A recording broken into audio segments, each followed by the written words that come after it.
Nishad party के अध्यक्ष हैं डॉक्टर संजय निषाद, बहुत स्वागत है। नाविक मानते हैं आप अपने को और बीजेपी की नैया पार लगा दी पूर्वांचल में। और जब बीजेपी ने गरीबों की नैया पार की है, उन्हें सब कुछ दिया जिसकी अपेक्षा रखता था 70 साल से। जो गरीब सताए जाते थे उनके अनाज पर लूट मचती थी, नौकरी पर लूट मचती थी, उनके पैसे पर लूट मचती थी। कम से कम कभी वही अनाज गोदामों में सड़ता था, गरीब भूखों मरता था। तो मोदी जी की नीतियों को, अमित शाह जी के प्रबंधन को और योगी जी के प्रशासनिक व्यवस्था को मैं धन्यवाद दूंगा। भाई अगर कभी राम ने निषाद राज को गले लगाया था तो मान के चलिए कभी हमारे लोगों ने गंगा पार उतारा था, उसी तरीके से मोदी जी ने डॉक्टर संजय निषाद राज के बेटे को गले लगाया। निषाद राज को भगवान राम जब अंगूठी दे रहे थे तो निषाद राज ने अंगूठी नहीं ली थी। आप क्या लेने वाले हैं खेवनहार बन के? मैंने बताया ना कि हम लोग कोई पॉलिटिकल बार्गेनर नहीं है। जिस तरीके से सीटों के बंटवारे में, जिस तरीके से प्रत्याशियों के बंटवारे में हमने लिबरल दिखाया है, हम लोग शर्तों की नहीं सिद्धांतों की राजनीति करते हैं। वो सिद्धांत है कि जिसकी 2 जून की रोटी छीनी गई, कपड़े मकान छीने गए हैं, जिनके साथ भेदभाव हुआ है और जिन पिछली सरकारों ने ट्रेडिशनल वोट बैंक को देखते थे, बाकी जातियों को उपेक्षित रखते थे, तो इस बार सारी जातियों धर्म के लोगों ने वोट डाला है। तो मेरे एक ही सिद्धांत है कि जो भारतीय जनता पार्टी से कि जो हमारे लोग कानून बनाकर अंग्रेज़ों के द्वारा उजाड़े गए हैं, उनसे उनको फिर से बसाया जा, संविधान में मिला हुआ जो सुरक्षा उन्हें दिया जा, और जो भी निषाद पार्टी के उद्देश्य है उसका कि जो जिसके जो रोटी कपड़ा और मकान है उसे मिले, और भारतीय जनता पार्टी उसे पूरा करने में कामयाब हो रही है। बड़ा एक वैसे बड़े भाई हैं। हाँ। भारतीय जनता पार्टी जो भी छोटे भाई को जो जिम्मेदारी देंगे उसे निभाएंगे। और भारतीय जनता पार्टी एक चाय वाले बेटे प्रधानमंत्री बना सकते, तो निषाद राज के बेटे को जो कुछ भी बना सकते उसके ऊपर है। कुछ भी से क्या उम्मीद है? आप एमएलसी हैं, सरवन भी विधायक बनते हुए दिख ही रहे हैं, प्रवीण निषाद सांसद है संत कबीर नगर से। उम्मीद क्या है डॉक्टर संजय निषाद को? उम्मीद पर खरी उतरी भारतीय जनता पार्टी कि हमें जो सीटें दी थी 16, उस पर भारतीय जनता पार्टी ने ईमानदारी से जिस तरीके से अपने लोगों को चुनाव लड़ाया था तन मन धन से, वैसे हमारी सीटों को भी लड़ाया। मोदी जी, अमित शाह जी,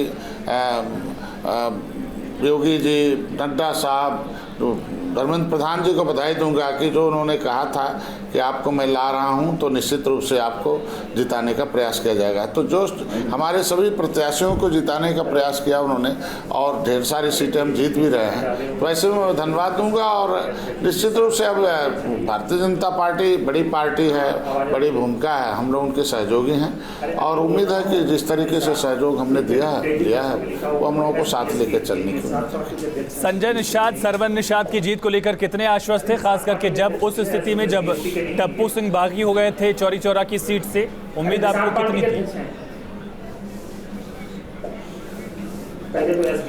देखिए, अपने कार्यकर्ताओं पर भरोसा था, जनता पर भरोसा था, जिन्होंने मोदी जी के उस नीतियों का, योजनाओं का लाभ लिया है और उन्होंने समर्थन दिया जिनके गांव में जाते थे।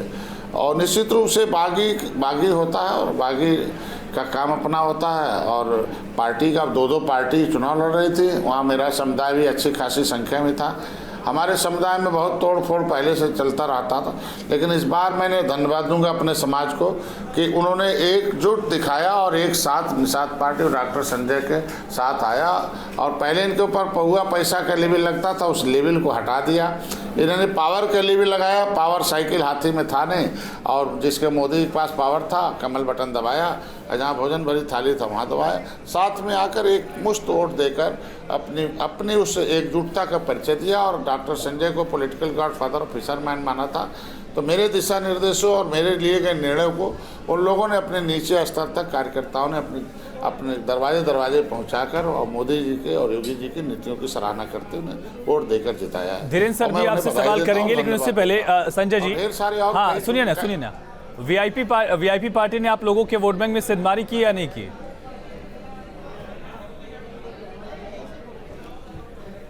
देखिए, 70 साल से सेंधमारी चल रहा है, विभीषण तो पैदा होते रहते हैं ना, लेकिन हम लोगों का काम है लोगों को मुकेश वहाँ सैनी को कैश विभीषण कह रहे हैं आप? प्रदेश है यहाँ कैश और मुकेश क्राउड से सैनी को विभीषण कह रहे हैं डॉक्टर संजय निषाद। कैश और क्राउड से नहीं काम चलता यहाँ। मैं कह रहा हूँ कि निश्चित रूप से उत्तर प्रदेश में बिहार में जो व्यक्ति आरक्षण के नाम पर मुंह न खोलता हो और बिहार में अपनी वकालत करते हो, उनके सहयोग से सरकार चल रही है, सदन में एक आवाज़ न उठाते हो, और डॉक्टर संजय दिल्ली से लेकर मोदी, योगी, अमित शाह, कोई ऐसा टेबल नहीं होगा जहां हम अपने समाज की वकालत न करते हो। यहाँ किसी माँ बहन बेटी की इज्जत लूटी जाती है, मैं खड़ा होकर उसे न्याय दिलाने की कोशिश करता हूँ। अपने समुदाय के लिए मैं 7 महीने जेल हो रहा हूँ और अपने समाज की लड़ाई के लिए मैं पूरा जीवन अपने सारे व्यवसाय को त्याग दिया हूँ, अपने पूरे परिवार को संघर्ष का परिवार बना दिया हूँ।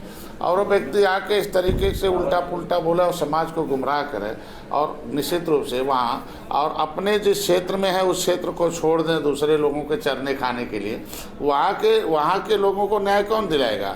तो व्यक्ति एक एरिया है, एक ताकत है, तो निश्चित रूप से समाज लगातार ठीक है डॉक्टर संजय जी, हमारे वरिष्ठ सहयोगी हैं धीरेन्द्र पुंडी सर, आपसे कुछ सवाल करेंगे।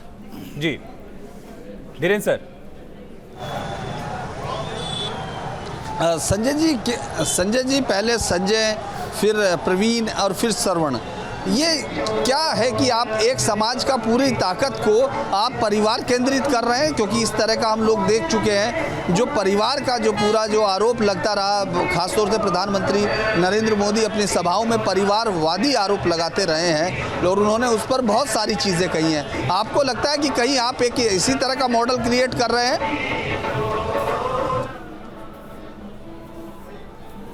पहले आप थोड़े कैमरे को पूरे प्रदेश में घुमाइए, और इस बार पहली बार है 70 साल में भारतीय जनता पार्टी से 17 लोग हमारे मछुआ समुदाय को हमने अपने उस पर बैठकर, क्योंकि हमारी पार्टी में हम निषाद पार्टी, इसका नाम निर्बल इंडियन शोषित हमारा आमदल है, लेकिन निषाद लग गया तो निषाद पार्टी से जीतने की, तो हमने अपने लोगों को 17 लोगों को भारतीय जनता पार्टी के सिंबल से लगभग लड़ाया, चाहे उनके कार्यकर्ता हों चाहे मेरे कार्यकर्ता हों पूरे प्रदेश में। 3 लोगों को तो मैंने बाद में अपने सिंबल से लड़ाया, अपने लोगों को लाया।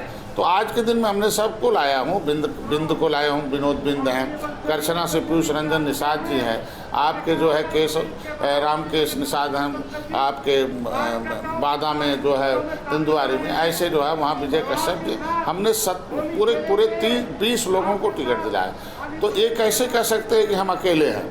अब रहा कि अब हमारे परिवार के लोग पहले से ट्रेंड हैं, पहले से राजनीति में आगे हैं, और किसी भी चुनाव जीतने के लिए एक प्रोफाइल की आवश्यकता होती है, एक पर्सनालिटी की आवश्यकता होगी, पब्लिसिटी की आवश्यकता होती है, पार्टी की आवश्यकता होती है, जीतना आवश्यक होता है। तो जीत के लिए अभी हम पहला चुनाव लड़े हैं, और पहले चुनाव में पहले जो रहेगा, जो ट्रेंड है हमारे यहाँ एग्जीक्यूटिव बॉडी जिसे तय करेगी उसे होगा। आगे हम हमारे कार्यकर्ता धीरे धीरे लड़ रहे हैं, अब आएंगे, अब हम लोग सरकार के साथ है, देखिएगा आगे बढ़ेंगे। अभी पहला चुनाव में एक ही सीट मिलेगी। ठीक है संजय जी, वक्त में 2 बहुत संक्षेप में सवाल। गृहमंत्री की सभा में निषाद समाज के लोग पहुंचे थे, नाराज हो गए थे, आरक्षण को लेकर कोई ऐलान नहीं हुआ। सरकार बनने जा रही बीजेपी की, आप इस आरक्षण को लेकर क्या उम्मीद लगाए हुए हैं? और साथ साथ क्या अब सत्ता में आप लोग आ चुके हैं तो अखिलेश निषाद वाला जो मुद्दा था उसका समाधान हो पाएगा क्या? संक्षेप में जरा। निश्चित रूप से अखिलेश निषाद के हत्यारों के खिलाफ जांच करके उनके खिलाफ कार्रवाई करा जेल भिजवाएंगे। 156(3) में उन लोगों को पुलिस को दोषी माना है अब कोर्ट ने, और जो है रहा आरक्षण के मुद्दे को, तो जो अधिकारी उसमें कंटक था उसे हटाया है अमित शाह जी ने, उत्तर प्रदेश सरकार से लिखवाया, और आरजीआई ने पहली बार registrar general of census of India ने एक्सेप्ट किया कि केवट मल्ला मजबार हैं, अनुसूचित जात के हकदार हैं, और नोडल विभाग इनका सामाजिक न्याय मंत्रालय उसे लेटर पत्र लिख दिया। अब पत्र लिख दिया तो निश्चित प्रमाणित दस्तावेज मैंने इकट्ठा किया, तो प्रमाण पत्र भी मैं ही दिलाऊंगा, लाभ भी मैं दिलाऊंगा। सत्ता में जैसे पॉलिटिकल गॉडफादर ऑफ लेदरमैन हुए उन्हें मिला, उसी तरह के पॉलिटिकल गॉडफादर ऑफ फिशरमैन उनको हम। चलिए, बहुत शुक्रिया डॉक्टर संजय निषाद, आपकी जीत के लिए शुभकामनाएं भी, आपको बातचीत के लिए वक्त निकाला इसके लिए शुक्रिया।